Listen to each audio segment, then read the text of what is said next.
Would you drink a glass of radioactive water if someone promised it would cure your arthritis? How about rubbing a mysterious oil on your skin sold from the back of a traveling wagon, guaranteed to fix everything from baldness to a bone to a broken heart?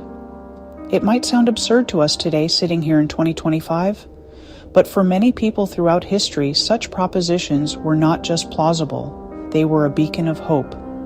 The line between medicine and magic was often blurry, a hazy frontier where desperate people sought relief from their suffering.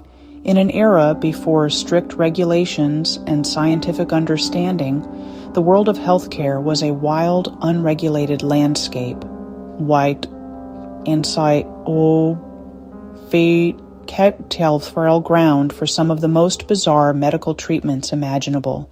The history of medicine is not a straight line of progress.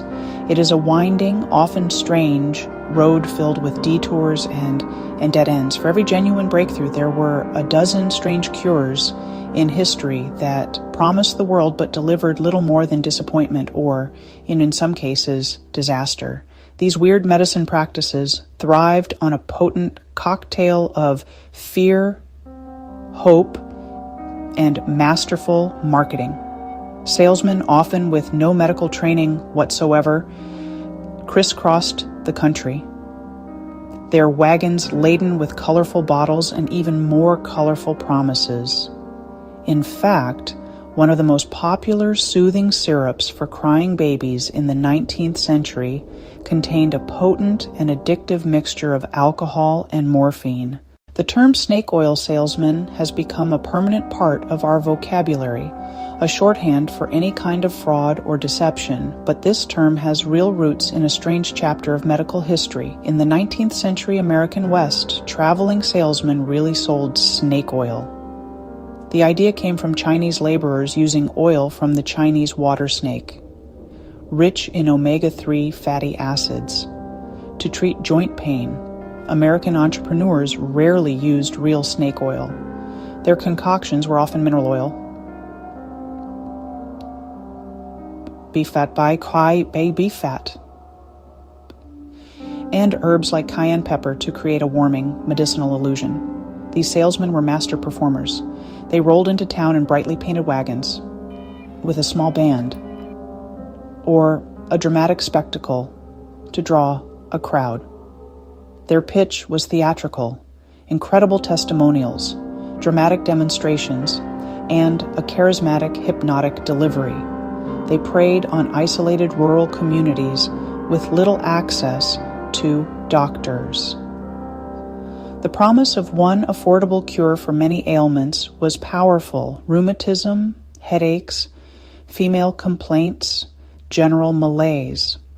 One tonic, Kickapoo Indian Sagwa, was promoted by shows hiring performers posing as Native Americans to sell what was basically a laxative mixed with alcohol. What made these strange cures in history so compelling to so many people? The answer lies in the powerful and sophisticated marketing of the era. The ads were everywhere: newspapers, magazines, almanacs. They used bold typography, dramatic before and after illustrations, emotionally charged language. The ads told stories. The product is hero, swooping in to save the day. They promised restoration of life itself, work again, care for your family. Reclaim a stolen life. Testimonials were the cornerstone. Every bottle came with booklets of glowing letters. Many letters were fabricated or embellished. A farmer from Ohio claimed back pain vanished. A mother from Pennsylvania thanked the tonic for saving her child. Dr. Williams's pink pills for pale people. Kickapoo Indian Sagwa tonics claiming Egyptian secrets. A bottle of alcohol and herbs became a mystical elixir. Coca-Cola began in 1886 as a patent medicine. It claimed to cure morphine addiction. It claimed to cure indigestion. It claimed to cure headaches. It even touted a small cocaine content. as the 20th century dawned, a new and honestly pretty exciting scientific discovery captured the world's imagination: radioactivity, Marie Curie, Pierre Curie, radium, polonium. The public was mesmerized by the mysterious energy these elements seemed to emit. It didn't take long for opportunistic entrepreneurs to start marketing this powerful new force as a health cure. The logic, though deeply flawed, seemed plausible to many. If radium could destroy cancerous cells, surely it must have other powerful, vitalizing effects on the body, right? This kicked off the radioactive craze. Radium was being infused into a dizzying array of consumer products. The most famous of these was Radithor. Vintage advertisement for Radithor promising vitality and a cure for the living dead. It was manufactured by the Bailey Radium Laboratories in New Jersey, marketed as certified radioactive water that acted as a cure for the living dead. The company claimed it could cure over 150 endocrine-related ailments. It was sold as an energy drink for the wealthy. Prominent individuals like the industrialist Eben Byers swore by its effects. He reportedly drank up to 3 bottles a day. The promotion of these radioactive cures was cloaked in the language of modern science. Advertisements featured diagrams of atoms and used terms like gamma rays and cellular regeneration to sound legitimate. They promised to charge the body's cells with new life, much like charging a battery. And this wasn't just limited to drinkable tonics, radium-infused chocolate bars, radium-infused bread, radium-infused toothpaste.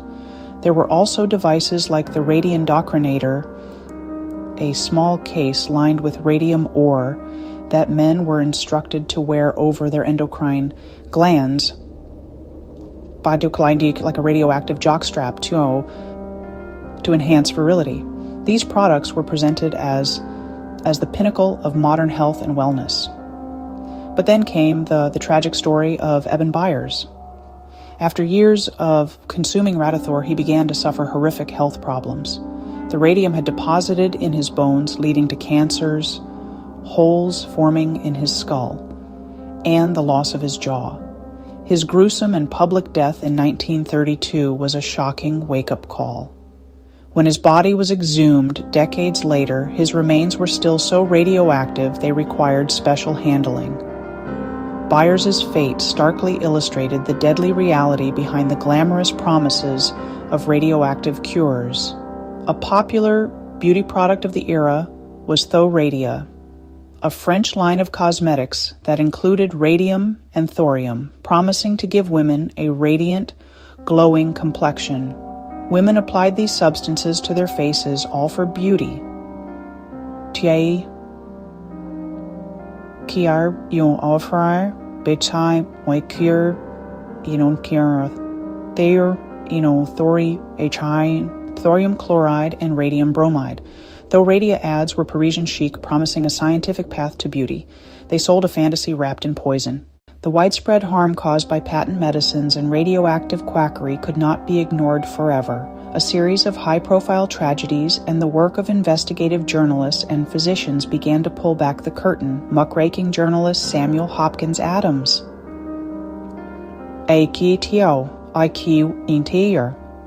published The Great American Fraud in Collier's Weekly in 1905. These articles exposed fraudulent claims, dangerous ingredients, and deceptive marketing practices. These exposés, combined with public outcry and tragedies like the deaths of children from morphine-laced soothing syrups, led directly to landmark legislation. In 1906, the United States passed the Pure Food and Drug Act. For the first time, manufacturers were required to accurately label the ingredients, including the presence and amount of alcohol, morphine, opium, and cocaine. This single change empowered consumers with information and began to dismantle the shroud of secrecy that let the weird medicine trade thrive.